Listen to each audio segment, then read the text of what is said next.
make prom dress, and she saw this dress because she modeled in a fashion show, and because she was so tall, there were no prom dresses that were all too short at the bridal shop, so they took her over to the wedding section where they had the real long dresses, and everybody else came out at the fashion show with 50 yards of crinoline all over the place, and they came out in a sapphire blue salon in satin, which is a real straight kind of elegant dress.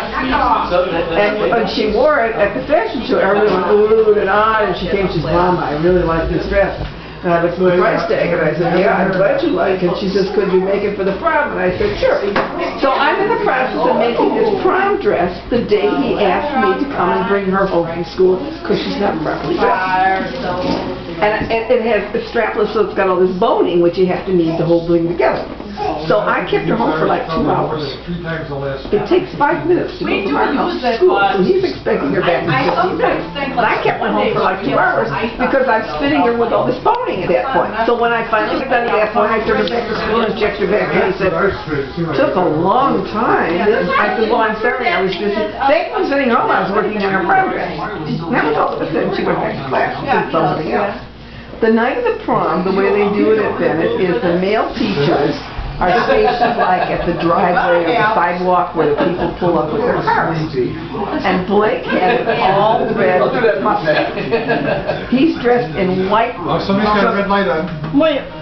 He's dressed in a white tuxedo, white patent leather shoes, the whole 9 yards. And Meg's got this sapphire blue dress on, so they look like the American flag. All right. Red Mustang? Here, Father had a red Mustang. Dad, you had a red Mustang? What?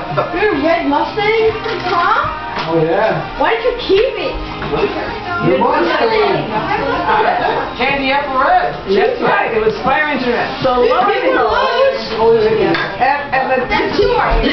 the math teachers take the girl from the car and escort her into the hall where the prom is, or the ballroom. And who happens to be there but Mr. Brown? It's Meg's turn to get out of the car.